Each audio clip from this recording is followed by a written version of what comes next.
What's good, YouTube? Hey man, I did a little rearranging the room. It looks nice, a little bit, a little here and there.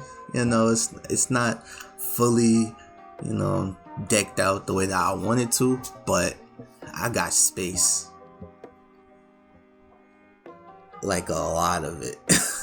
Like I had a bunch of stuff back here. I couldn't even move it when I wanted to, so I got to go ahead, families, my dad and shit like that. You don't, if you ever live with black parents, some of you, maybe, they don't like you touching their shit. So I got to go ahead to touch the shit, get it out of it. But that gives me a lot more room to, add the rest of my panels up. I could, decorate things the way that I kind of want to decorate them. Maybe some lights up in this motherfucker, I had to do something about that lighting issue. It was giving me major anger, and I had to do something. So this is the beginning, the start of that. If you guys like it, let me know. But this is kind of what's going to be the setup for the foreseeable future. But that is not what we're doing this video about. I have missed about 3 chapters of My Hero Academia, and it's been good. Like, good. The Todoroki family saga is literally the best thing that's going on in manga, at least in my opinion, since My Hero and Shoto and Enji been introduced to the audience. So it's been crazy, but I kind of want to give us a little recap of the chapters, some of the chapters that I missed leading into 301. We missed 299, which was Hawk's backstory. We missed 300, which is the pretty much aftermath of the war, essentially. So yeah, Hawks.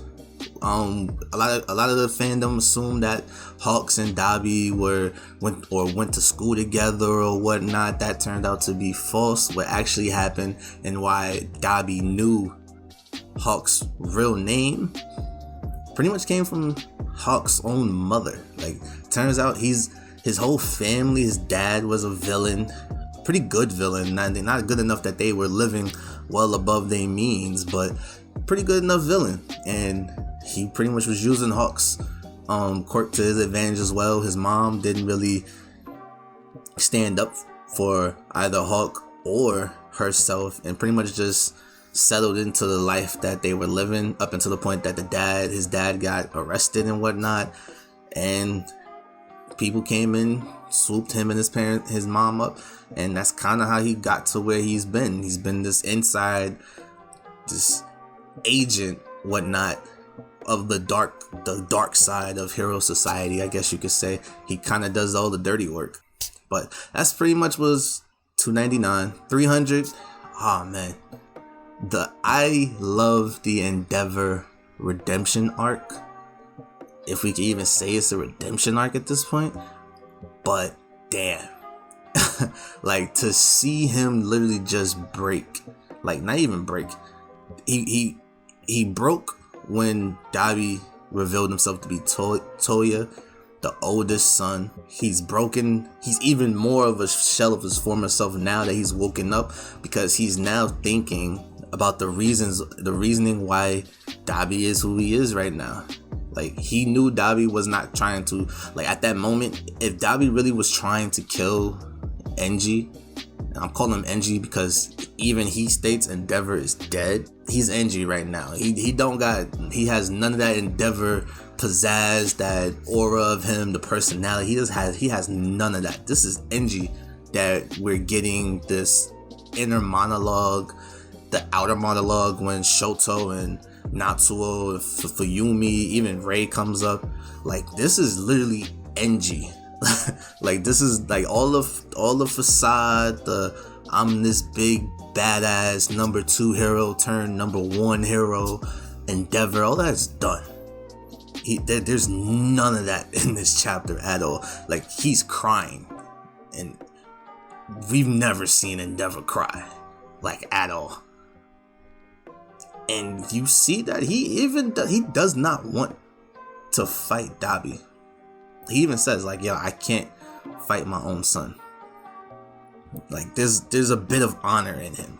Like we've seen that during this redemption arc, the past arcs, chapters, whatever you want to call it. We've seen bits and pieces of that, and even it's the epitome now where your son, who you thought was dead, who you put all that pressure on him at a younger age, your firstborn you thought was gone, is a villain who's killed countless people. He's admitted. There's footage everywhere. Like all the people in society got to do in the My Hero Academia world is just look that up. It's probably got more views than Stain's ideology that people were making of Stain at the end of his arc. Which big reveal, Stain is out. What the hell's gonna happen with that? Horikoshi, you are a madman. You are really a madman. He's raised the stakes of everything. Hero Society is done. Like it's essentially done. The citizens are arming themselves against villains now. They don't even believe in heroes. Even Wash, I think he was what, number 8 hero or probably number 10 hero. Wash, just the washer machine hero. He came into a crime scene a little too late. Heroes and villains were fought. Damn, they killed each other, and they all turned on Wash. Like, yo, what took you so long? Like they like the standards that heroes have to go above and beyond now after that war is so higher. It's beyond all my high now in terms of that standards, because they have to literally get all the villains back from the break-ins or the breakouts from the prisons. They gotta regain the trust. Like Hawk's involvement with Best Genius has been semi-clear, being that Genius is alive, but in terms of Endeavor, who's your number one hero, yeah, faith is broken, trust shattered. They gotta go. Who knows how long that's gonna be. They even defaced a All Might statue, who was the symbol of peace up until the point that he had to retire, literally because he couldn't perform anymore. They even put a sign over his statue that says "I am not here," which is, all of you know, that is his slogan is "I am here. Do not worry, I am here," with a thumb and a smile. They went as far as to deface his statue, and that was your most beloved hero. That was the reason why you kind of live life a little less stressed. That's heavy. That is heavy. But let's get back to Endeavor, man. He's in the middle of crying. Shoto opens the door. They stare at each other. Shoto gives that little look like, I'm not used to seeing this. He just closed the door, and we don't know. Well, we know right away who he's talking to, because he said, yo, Dad's crying. He's crying. We know it's Fuyumi and Natsuo because they came last chapter to come to see him, or the chapter before to come to see him, and they asked Enji, are you okay? What's going on? And he even asked, like, is everybody all right? Natsuo, the son, his middle son, who literally just seen footage in live action of the elder brother that he loved, essentially just said, I don't care about this dude no more. He could die. Yeah, I sent a villain to kill him. Even he doesn't even have the strength to go at Endeavor. Like, this is the child of his that has never had a problem with saying anything that was on his mind, especially when it came to expressing his hate, his distaste for Enji, all of that. Even he's just like, you crying? Like you, of all people, you're crying? And he literally tells him, all of my regrets, all of these burdens, all of this stuff is just weighing on me heavy. And to close out chapter 300, Rei shows up, your wife, who you put in a mental hospital, essentially, because you tore her down mentally and physically with their quirk marriage, which gets more in depth with 301, where you actually see what happened with Touya, how their marriage started, all of this other stuff. It's crazy because a lot of people again had fan speculation about why Dabi looks the way he looked. We got answers. And I didn't even think about this, actually. It's kind of like Dabi's body is essentially how Deku's body is when he first got One For All. One For All is so powerful and strong that Deku's body cannot handle the level of strain and stress it puts on itself. And it literally destroys his body. Dabi's body is the same way, but it's a natural thing for Dabi than inheriting a quirk from export means from outside source. Like, it's literally his body. So what happened was, when he was born, literally Rei's genes and Enji's genes was pretty much playing like rock, paper, scissors on who controlled what. Endeavor's quirk pretty much won out in the end, or an even stronger version of Endeavor's quirk won out in the end. Dabi inherited a strong fire quirk, I think it's permeation. However, Rei's genes pretty much dominated everything else. So Dabi's body has a natural tolerance, or it's more synced towards an ice quirk, but it's extremely weak to fire quirk. Pretty bad luck of the draw when you consider that not only does he have a fire quirk, he has the highest like potential of a fire quirk, stronger than Endeavor's. So even if he had Endeavor's level, that's harmful. But you have permeation that's literally burning his body alive anytime he uses it. That's tough. That is really tough on him to have to deal with. And we also see the mindset of not just an Endeavor in his prime, essentially, who's still looking for that child. He thought that it was Touya. He was gonna quit. He was gonna leave it at that until he saw the damage that was being done to Touya. And even Rei is like, yo, this is not good. This is not gonna work. And Fuyumi herself is like, I don't like seeing you like this. But Touya is so wrapped up, which again, it goes back onto Endeavor again. And even Touya says this, yo, dad has pushed me since birth that I have to surpass All Might. I'm gonna do this. It became his goal. Think of like Naruto wanting to be Hokage.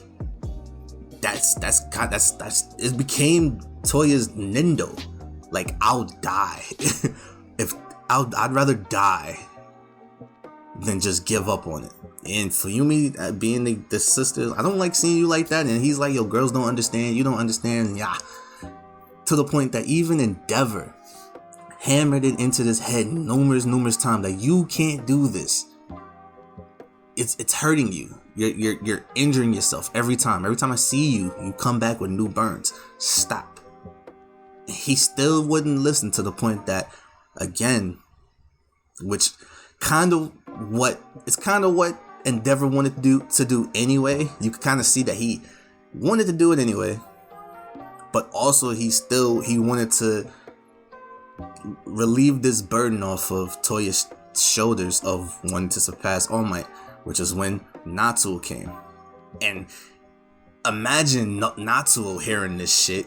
Like, I was only born, like, yeah, you was only born to as essentially failed experiments. He knew that already, but a failed experiment to save your older brother, which is another thing. When we see Natsuo born, you see Toya's face. He hates the idea.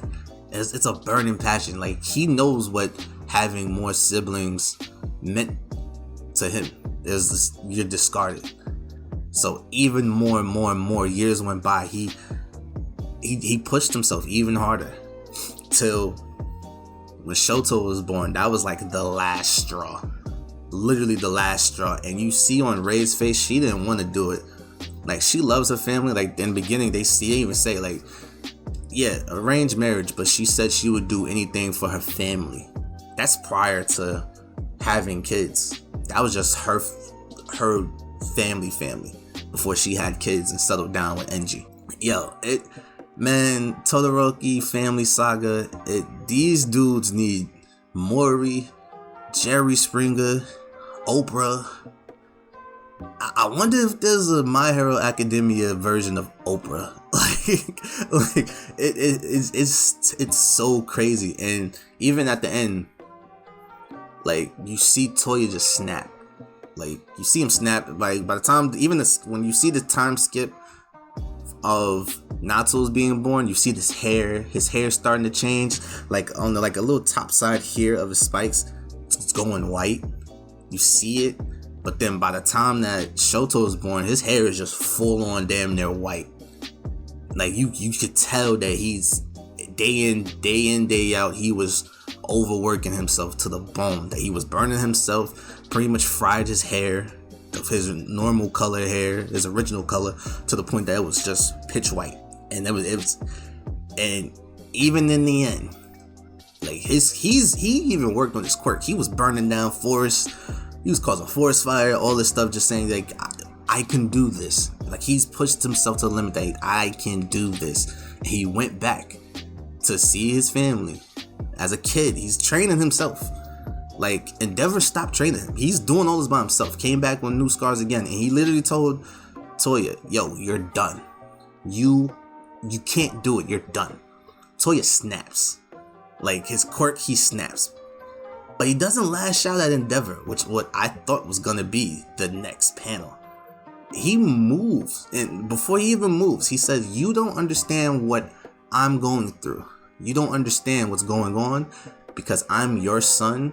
And essentially he's saying, we think alike. You're telling me to stop, but you can't tell yourself to stop.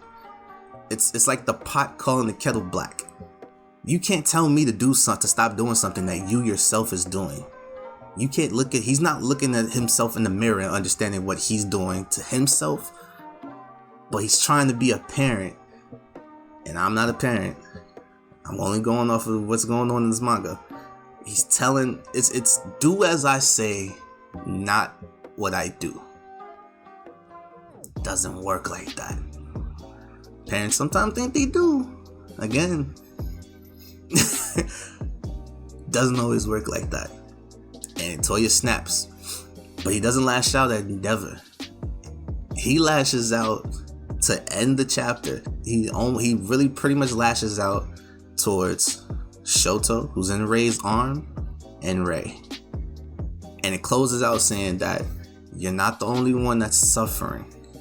Ray saying that to Endeavor, and you're not the only one who neglected that child. I'm going for not verbatim, but just don't quote that last statement, but that's pretty much what she said, which kind of means she neglected him too.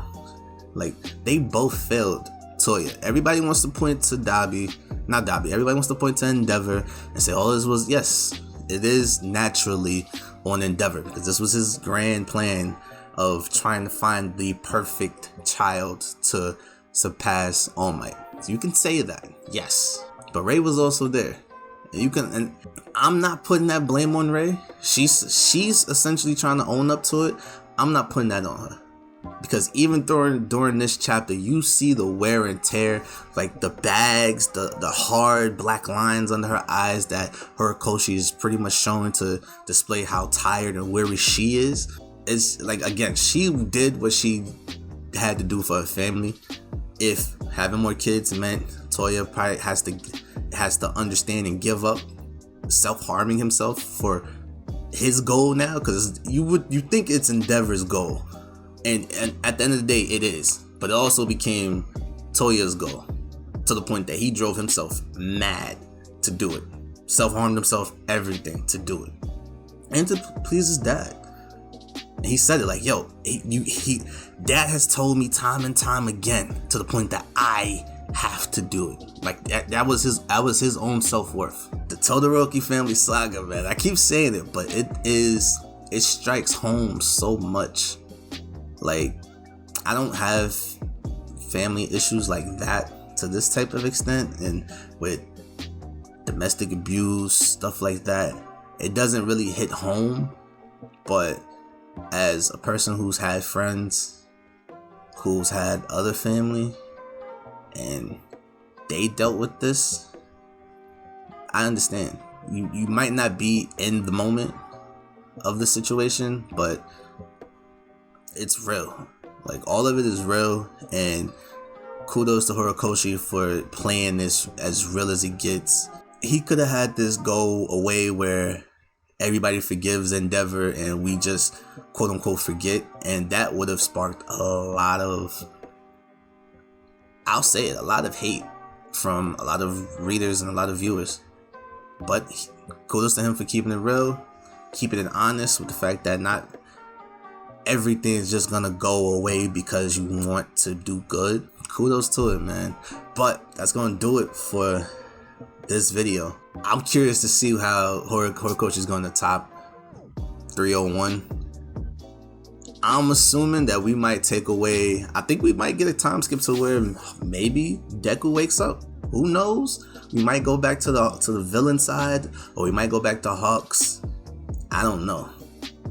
But I think keep the Todoroki family drama going for at least another chapter. I think he can end this flashback, this talk with them now, and then we can move on to something else a little bit later. Probably 304, 305. Move on to another thing, because right now this is good. This is like one of the best things that's going right now. So, but it's been your boy Kills. Leave a like, subscribe, and comment what you think. What do you think about all of this, the past 3 chapters? Even just with the Todoroki family saga, how do you feel about it? Like, I like the realism, and I know it's triggering for a lot of people that have dealt with that. Like I said, my channel is a safe space for all of it. Be respectful with your comments.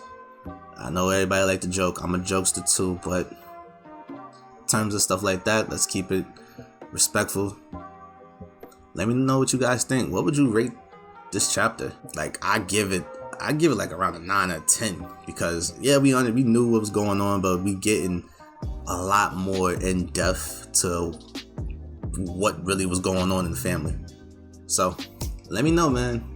Till the next video. Peace.